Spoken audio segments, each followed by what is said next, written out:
옛날 가명이 원래는 이런 거였는데 이제 지금 요 선화당하고 요것만 예. 지금 복원이 되어 있는 거죠? 네.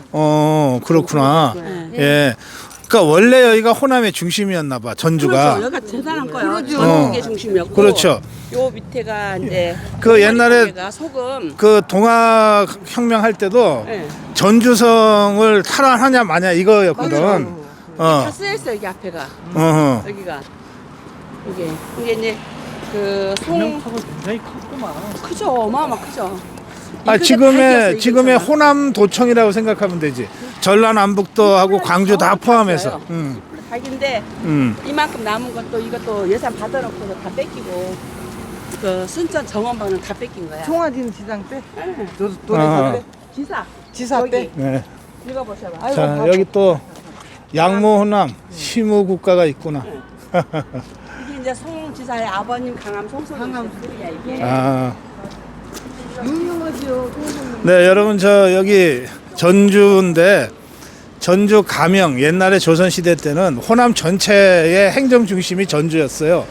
또 이제 그 이시왕조라 그러잖아요. 이시왕조가 전주이시거든요. 그러니까 이 전주가 그만큼 중요했던 거예요. 그래서 이 동학 때도 보면 이 전주성을 함락하냐 마냐가 굉장히 중요했어요. 그래서 여기서 서로 팽팽하게 대치하다가 이러다가 다 죽겠다 해서 전주성 화약이라고 하는 게 이루어지거든요. 여기서 휴전을 해요. 정부군하고 동학군하고 그렇게 해서 공동으로 이 시정개혁안을 가지고 이제 개혁을 해 나가다가 1년 만에 청나라 군대, 일본 군대가 오면서 이게 파기되죠. 그러면서 이제 동학군들이 전부 이제 괴멸되게 되는데 그만큼 이 전주 가명이 그 아주 상징적으로 행정의 중심이었던 곳이고 조선시대 내내 굉장히 상징적인 곳이에요. 그거를 지금 다시 복원을 해놨어요. 전주시에서. 그래서 오늘 저희 아미고 회원들하고 함께 여기 전주성 나와봤습니다. 전주 가명터.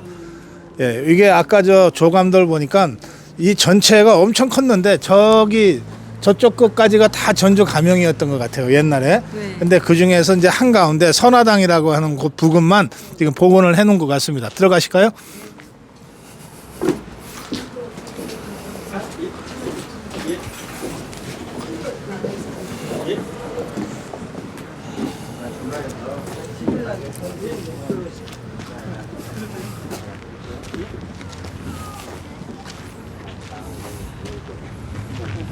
네, 우리 이 전주에서 함께하고 있는 아미고 회원들이세요. 한번 손 좀 흔들어 주세요. 뭐요?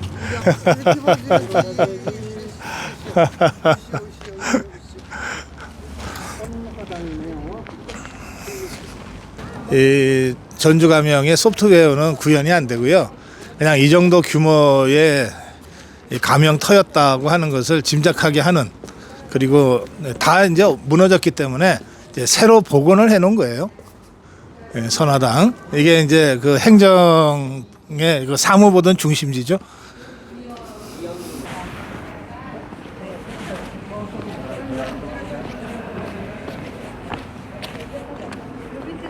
자, 여기 보세요. 자, 찍습니다.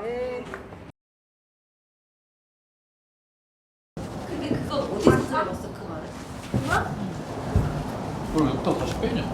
이상하게 내 맘대로 안 되죠. 다시 내가 좋아하는데. 도시락 싸놓고 그 여기서 먹을 거니까 모셔서 선수예요. 박사님 수박서리 제가 해볼까요? 참외서리 같은 거. 배우세요. 너무 시원해. 좋네. 여기서부터 진작 차 마시지 말고 일로 올 걸 그랬는데. 여기서부터 저 객사길까지가 가명이었어 원래. 그 앞에가 서문, 북문 다 있는 가명이 엄청 컸다. 엄청 컸어요.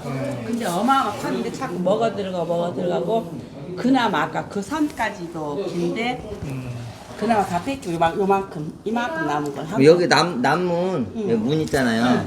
남문 성이 있어요. 이게 쭉 이렇게. 아.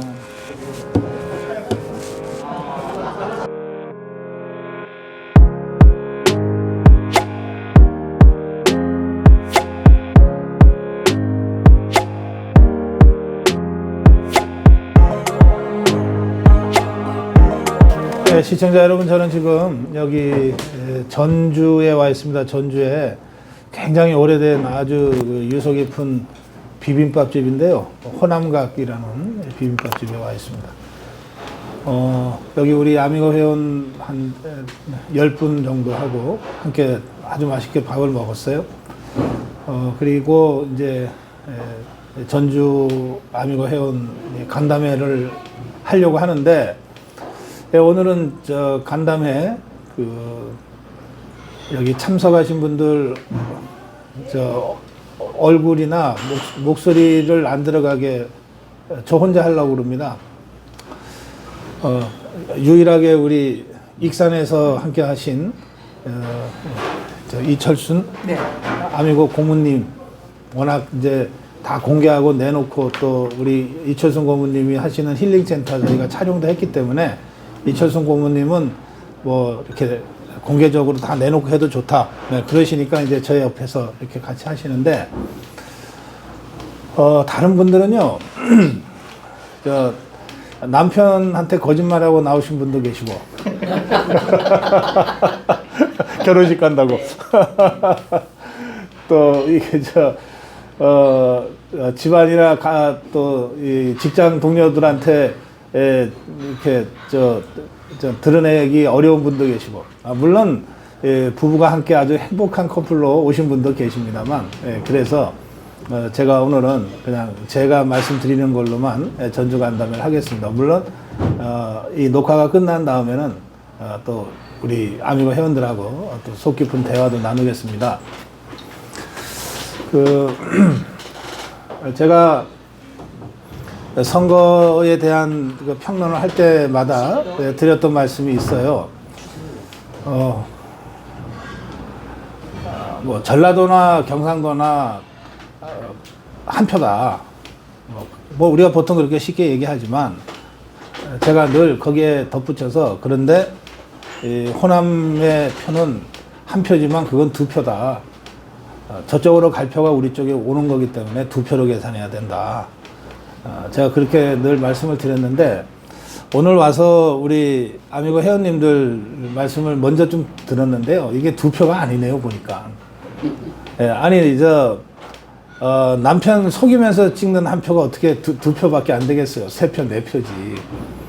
또 온 가족이 다 이재명이 찍는데, 그리고 온갖 압박과 감시를 했을 거 아니에요.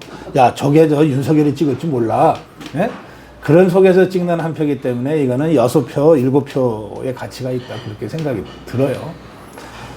정말 독립운동 하시듯이 그렇게 지금 자유우파 길에 서서 활동하시는 분들 같아요. 그런데 그동안 대부분 외롭게 하신 것 같아요. 내놓고 나 자유우파다 이렇게 이른바 커밍아웃 할 수가 없는 이 지역 분위기가 있어서, 그래서 슬며시 떠보기도 하고, 뭐 좀 우회적으로 간접적으로 뭐 좀 이렇게 얘기해 보기도 하지만, 이렇게 공개적으로 활동하는 게 참 어려운 상황인 것 같습니다.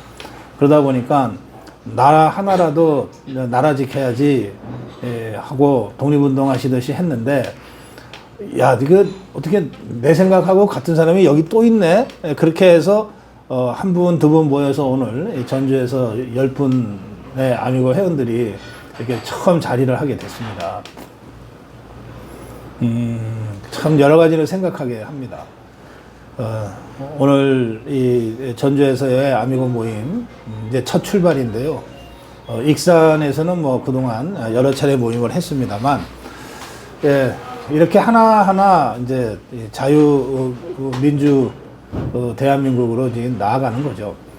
하여튼 여러분들 정말 고생 많이 하시고, 또 앞으로도 한참은 어려운 길을 가셔야 될 텐데, 저희 84만 고성호 TV의 구독자, 또 15,000명의 전국 아미고 회원들이 다 함께 여러분과 함께 할 거라는 걸 제가 꼭 말씀드리고, 더 자주, 뭐 저라도 더 자주 내려와서 여러분과 이런 자리를 갖도록 하겠습니다. 그 많은 분들이 이런 질문을 하시는데 특히 호남에서 활동하시는 분들은 더 하실 것 같아요. 어떻게 제정신 차리고 이재명을 찍냐. 근데 그 일종의 사회적 정치적 병리 현상이라고 저는 생각하는데요. 저는 두 가지 측면을 같이 봐야 된다고 생각해요. 하나는 사회적 병리 현상으로서의 그 이재명 현상이고 개딸 현상입니다. 이게 북한의 2,500만 주민들이 지금은 많이 깨어나고 있지만 어쨌든 얼마 전까지만 해도 김일성, 김정일, 김정은이가 정말 뭐 하나님 같은 존재고 무오류의 절대적인 존재라고들 다 믿고 수십 년을 살아온 거 아닙니까? 그러니까 정상적인 생각을 할 수만 있다면 그럴 수 없는데 그 2천만 이상이 그렇게 살아왔다는 거는 이건 정말 집단적인 병리 현상인데 그게 이제 사교 집단들의 그 집단적 병리 현상과 저는 본질적으로 똑같다고 생각해요. 그리고 끊임없이 이탈자가 생길까봐 감시하고 교육하고 재교육하고 그래도 이게 이탈이다 싶을 때는 전염병 처리하듯이 합니다. 놔두면 이게 전염이 되거든요. 그러니까 철저하게 격리하고 생물학적으로 멸종시켜버리고 막 이렇게 하는 건데 그 지금 우리 사회의 문재인 세력, 이재명 세력이 저는 그렇다고 보는 거예요. 그렇기 때문에 이런 집단적 병리 현상에 우리가 지금 이 대응해서 싸움을 해야 되기 때문에 우리도 정상적인 방식으로는 안 된다 이런 생각을 다시 한번 하게 되고요. 근데 그것만 있는 게 아니고 이 집단적 병리 현상을 유지하기 위해서 이자들이 자체적으로 끊임없이 교육하고 감시하고 막 이탈자를 왕따시키고 막 이렇게 하는 것도 있지만 동시에 이들이 거대한 이익 집단이에요. 거대한 이익 결합체예요. 전국이 다 그렇습니다만 특히 이번에 제가 여수에서부터 광주 거쳐서 고창 거쳐서 여기까지 오는데 유난히 태양광 판넬이 많이 설치되어 있었어요. 유난히 많아요, 이 지역이. 이게 원래의 그 대체 에너지, 재생 에너지하고는 좀 차원을 달리해서 한국의 이 태양광은 그 종북 주사파들의 먹이사슬로 전락한 지 오래됐거든요. 그러니까 이 종북 주사파들, 이재명 세력들이 다 그런 형태로 그 먹이사슬 구조로 포섭되어 있는 거예요. 맞아요. 그리고 문재인 좌파 정권 5년 동안에 중앙정부나 지방자치단체, 뭐 광역이든 기초든 할 것 없이 엄청난 국민 세금을 다 이들한테 뿌렸단 말이에요. 어떤 형태로든 다 그 먹이사슬에 말단에서 조금씩 덕을 본 사람들이에요. 예를 들어서 그동안 통장 이장들 20만 원씩 한 달에 20만 원씩 그 수당을 받았는데 그거 문재인이가 들어서자마자 50% 인상해 줬어요. 액수로 따지면 20만 원이 30만 원에 된 것에 불과해서 별거 아니다 할지 모르지만 받는 사람 입장에서는 50% 인상이에요. 그거 어떻게 지지 안 합니까? 어떤 정권도 신경 써주지 않았던 행정의 저 말단 미세혈관 같은 사람들한테 50% 수당 인상 막 이런 식으로 퍼주니까 이 사람들이 이재명이나 문재인이가 정권 뺏기면은 자기들도 죽는다고 생각하게 되고 실제로 손해를 많이 볼 거예요, 지금. 윤석열 정부가 들어서서 1년 동안에 그 문재인 정권 때 그 먹이사슬 커넥션에서 뭐라도 좀 이 빰부석이라도 주워 먹을 수 있었던 사람들이 그게 끊겨 나갈 것 같다는 위기의식에 지금 다들 빠져 있을 거라고요. 그러니까 더 악착같죠. 예. 작은 이해관계를 가지고 포섭해 내는 겁니다. 그래서 이 세력이 아주 강고한 거예요. 근데 이게 이 공산당의 전략 전술에도 다 이게 나와 있는 거거든요. 예. 일단 포섭하면 관리하고 관리할 때는 작은 이해관계로 엮어라. 그리고 그것을 빠져나가려고 할 때는 철저하게 고립시키고 차단해야 된다. 뭐 이런 것들을 수십 년간 교육을 받아왔던 사람들이 지금 이 배후에서 움직이는 거예요.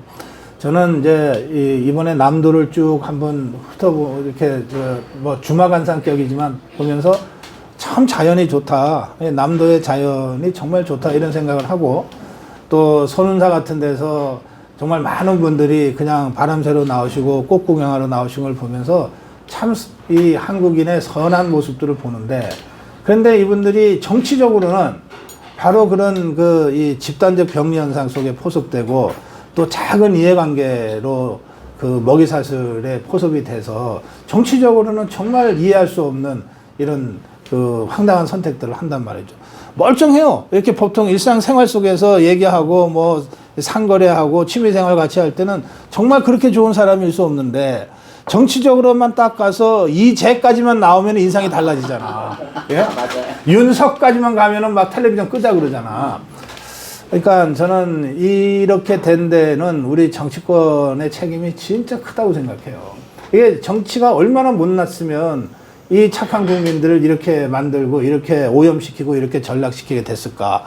그리고 이들을 선동해서 뭐 좀 해보겠다고 하는 자들이 여전히 저렇게 설치고 있을까. 그런 좀 서글픈 생각도 좀 하게 되고요. 하여튼 이 종북주사파와의 마지막 대결 지점에 우리가 와 있는데 전략적 낙관주의 우리가 끝내는 이길 것이다. 왜? 저들이 믿고 있는 것은 이미 파멸이 증명된 허상과 허구고 우리가 믿고 있는 신념은 2500여 년의 인류 역사 속에서 진리로 입증된 것이기 때문에 그래서 끝내는 우리가 이길 것인데 그런데 지금 저 종북주사파들의 거의 사교 집단화되어 있는 집단적 병리 현상과 이들을 묶어주고 있는 촘촘한 먹이사슬 그래서 강고하게 지역 정치 구조를 장악하고 있고 또 이 중앙의 정치 구조까지를 딱 체계적으로 장악하고 있는 이들과 우리가 맞서 싸워야 되기 때문에 쉬운 싸움은 아니다. 근데 이제 우리 쪽을 보면 그냥 허술하기 짝이 없고 이게 무슨 전사의 결기도 안 보이고 또 전문가의 어떤 이 세련미도 안 보이고 그래서 뭐 싸울 때마다 번번이 저 종북주사파들한테 쏘가 넘어가고 밀리고 이런 모습을 보면서 많은 답답함을 갖고 계시겠지만 이제 조금씩 달라지고 있다 그렇게 생각합니다. 윤석열 정부 출범 1년을 맞이해서 그동안의 시행착오도 이제 좀 진단이 되고 있고 그래서 뭔가 좀 더 제대로 할 수 있는 진영 재정비를 지금 하고 있습니다. 저는 취임 1주년을 전후해서 전면적인 그 대통령실의 재편 그리고 좀 더 젊고 역동적인 돌파형 내각으로의 개각 이런 것들이 좀 준비돼야 된다고 생각해요. 또 그리고 그렇게 준비되고 있다고 알고 있습니다. 이제 그걸 통해서 1년 남은 총선 체제를 제대로 지금 갖춰 나가고 있다. 저는 그렇게 생각하는데요. 너무 힘들어하지 마시고 일단 내년 총선은 이렇게 진영이 재정비만 잘 된다면 우리가 과반은 할 수 있지 않을까 그렇게 저는 나름대로 확신을 갖고 지금 움직이는데요. 과반을 확보를 하면 문재인 종북 주사파들이 의회를 장악한 게 2016년부터거든요. 2016년에 정말 딱 한 석 더 얻어가지고서 입법부 국회의장을 장악해 가지고서 박근혜 탄핵까지 가지 않았습니까? 그 이후에 2020년에 이제 정말 저들로서도 상상할 수 없는 엄청난 압도적 과반 의석을 갖고서 온갖 악법들을 다 지금 만들어 놨어요. 그리고 이제 지금 상황을 보면 저것들이 1년 후 총선에서는 자기들이 진다고 생각하는 것 같아요. 그러니까 저것들도 다 이게 전략 지휘부가 있고 끊임없이 여론조사하고 있고 그러거든요. 1년 후에 총선에서는 아무래도 자기들이 1당에서 쫓겨날 것 같다, 2당으로 떨어질 것 같다고 생각하는 것 같아요. 그러니까 남은 1년이라고 보는 거예요. 저것들이 입법부에 이런 압도적 다수 의석을 가지고 법을 만들 수 있는 시기도 이제는 1년밖에 안 남았다. 그러니까 이 입법 알박기를 막 하고 있는 거예요. 그동안 수년 동안 논의만 하고 그냥 계류되어 있었던 법안들도 지금 막 서둘러서 발의를 하거든요. 그리고 상임위 거치지 않고 법사위, 특히 모든 법은 상임위를 심의를 거친 다음에는 법사위에서 마지막 그 점검을 하는데, 이 법사위가 국민의힘의 김도 위원장이 딱 버티고 있으니까 법사위를 패싱해서 본회의로 직접 가져가는 본회의 직부 방식을 통해서 이것들이 계속해서 악법을 양산하고 있어요. 이건 이제 다행히 우리가 대통령이 우리 이 자유파의 윤석열 대통령이니까 지금 만들고 있는 알박기 악법들은 윤석열 대통령의 거부권으로 거부를 할 겁니다. 그런데 윤석열 대통령 이전에 만들어진 수많은 악법들이 있습니다. 검수완박법이라든지 뭐 북한의 실상을 알리는 전단을 뿌리는 것으로 우리가 감옥을 가야 돼요. 이런 반인권적인 악법이라든지 이런 무수히 많은 악법들을 폐기하거나 고치려면 우리가 내년 총선에서 과반수를 획득해야 됩니다. 그렇게 해야 진짜 나라를 정상화할 수 있는 것이거든요. 그러니까 지금 좌파는 자기들이 내년 총선에서 과반을 잃을 거라고 하는 전제하에 지금 남은 1년 동안에 온갖 악법을 알박기 하겠다고 지금 하고 있는 것이고, 우리 입장에서는 그 지금 추진하는 악법은 대통령 거부권으로 막아내면서 동시에 그 내년 총선에서 과반 이상을 확보해서 문재인 정권 5년 동안 만들어 놓은 온갖 악법들을 하나하나 폐기하거나 수정하는 방식으로 해서 나라를 정상화하는 그런 과제를 우리가 앞두고 있습니다. 굉장히 힘든 싸움인데요. 굉장히 힘든 싸움인데, 그러나 끝내 우리가 승리할 수 있다. 이런 전략적 낙관을 잃지 마시고, 특히 이렇게 힘든 곳에서 정말 독립운동 하시듯이 고생하시는 여러분들 보니까 제가 참 마음이 좀 울컥합니다. 더 힘내시고 함께 나아갑시다. 여기까지 하겠습니다. 네, 그 차량은 2표다. 저쪽으로 갈 표가 우리 쪽에 오는 거기 때문에 2표로 계산해야 된다. 제가 그렇게 늘 말씀을 드렸는데, 오늘 와서 우리 아미고 회원님들 말씀을 먼저 좀 들었는데요. 이게 2표가 아니네요, 보니까. 아니, 남편 속이면서 찍는 한 표가 어떻게 두 표밖에 안 되겠어요. 3표, 4표지.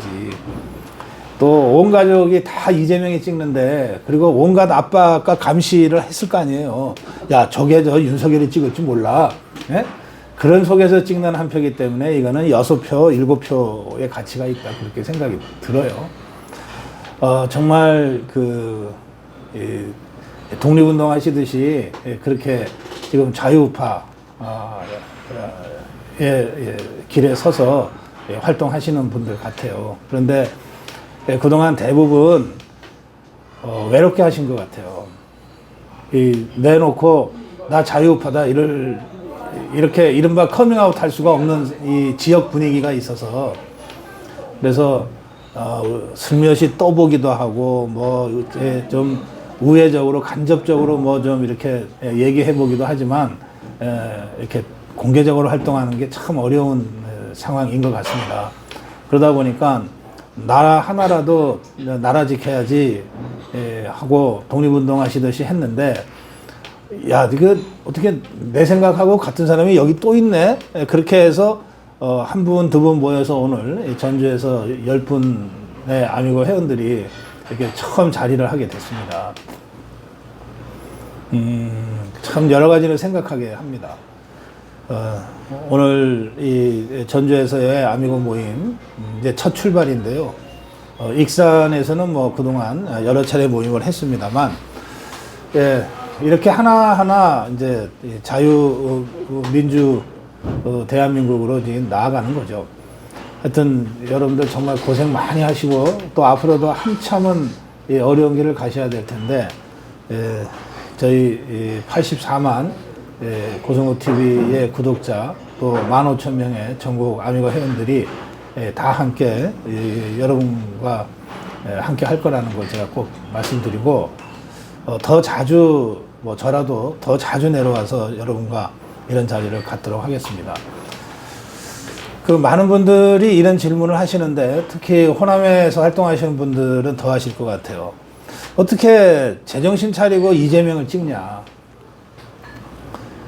근데 그 일종의 사회적 정치적 병리 현상이라고 저는 생각하는데요. 저는 두 가지 측면을 같이 봐야 된다고 생각해요. 하나는 사회적 병리 현상으로서의 그 이재명 현상이고 개딸 현상입니다.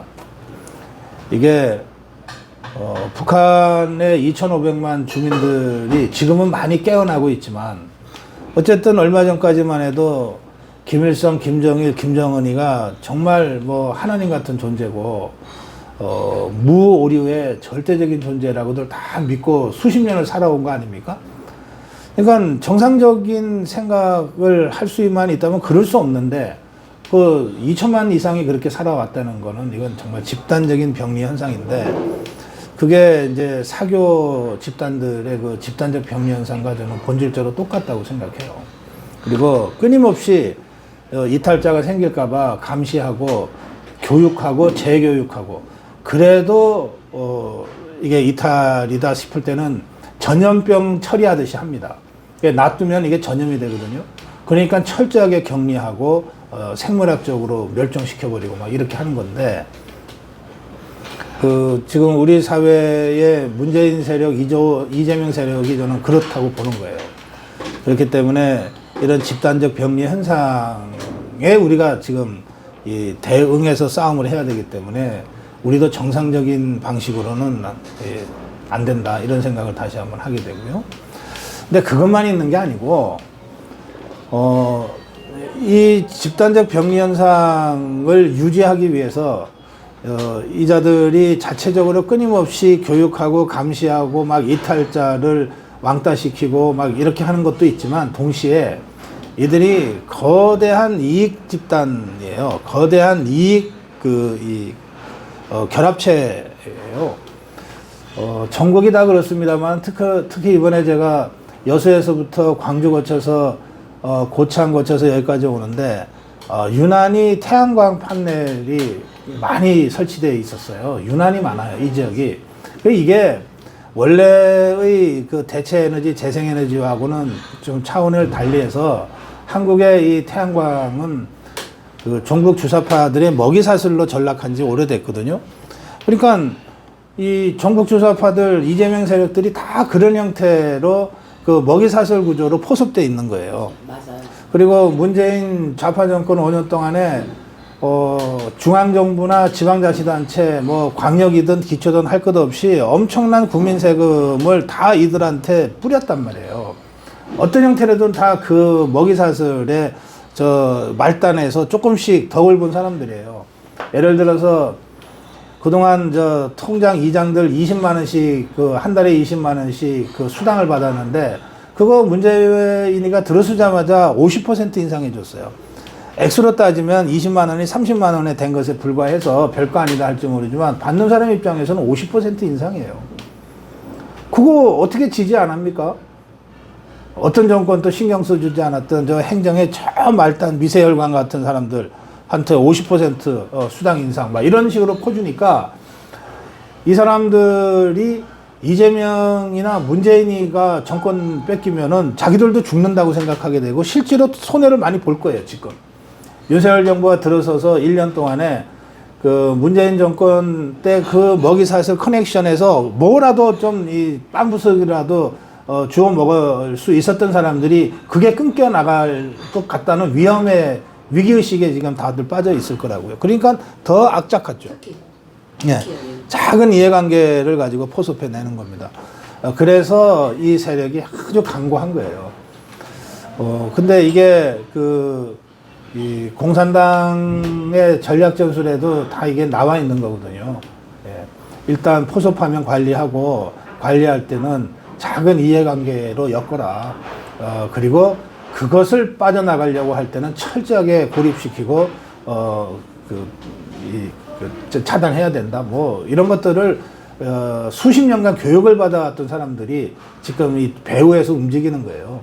저는 이제 이번에 남도를 쭉 한번 이렇게 뭐 주마간산격이지만 보면서 참 자연이 좋다. 남도의 자연이 정말 좋다. 이런 생각을 하고 또 선운사 같은 데서 정말 많은 분들이 그냥 바람 쐬러 나오시고 꽃 구경하러 나오신 걸 보면서 참 이 한국인의 선한 모습들을 보는데 그런데 이분들이 정치적으로는 바로 그런 그 이 집단적 병리 현상 속에 포섭되고 또 작은 이해관계로 그 먹이사슬에 포섭이 돼서 정치적으로는 정말 이해할 수 없는 이런 그 황당한 선택들을 한단 말이죠.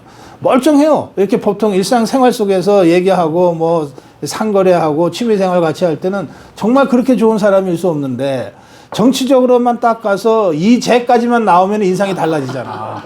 예? 윤석까지만 가면은 막 텔레비전 끄자 그러잖아. 그러니까 저는 이렇게 된 데는 우리 정치권의 책임이 진짜 크다고 생각해요. 이게 정치가 얼마나 못났으면 이 착한 국민들을 이렇게 만들고 이렇게 오염시키고 이렇게 전락시키게 됐을까.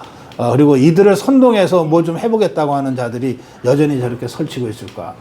그런 좀 서글픈 생각도 좀 하게 되고요. 하여튼 이 종북주사파와의 마지막 대결 지점에 우리가 와 있는데 전략적 낙관주의, 우리가 끝내는 이길 것이다. 왜? 저들이 믿고 있는 것은 이미 파멸이 증명된 허상과 허구고 우리가 믿고 있는 신념은 2500여 년의 인류 역사 속에서 진리로 입증된 것이기 때문에 그래서 끝내는 우리가 이길 것인데 그런데 지금 저 종북주사파들의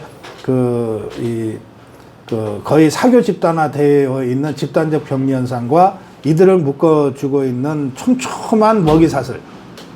그래서 강고하게 지역 정치 구조를 장악하고 있고 또 이 중앙의 정치 구조까지를 딱 체계적으로 장악하고 있는 이들과 우리가 맞서 싸워야 되기 때문에 쉬운 싸움은 아니다. 근데 이제 우리 쪽을 보면 그냥 허술하기 짝이 없고 맞아요.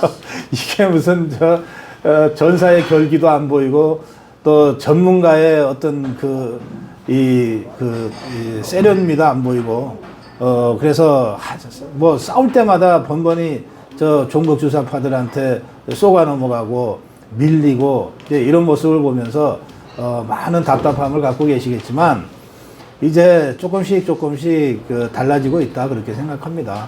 윤석열 정부 출범 1년을 맞이해서 그동안의 시행착오도 이제 좀 진단이 되고 있고 그래서 뭔가 좀 더 제대로 할 수 있는 진영 재정비를 지금 하고 있습니다.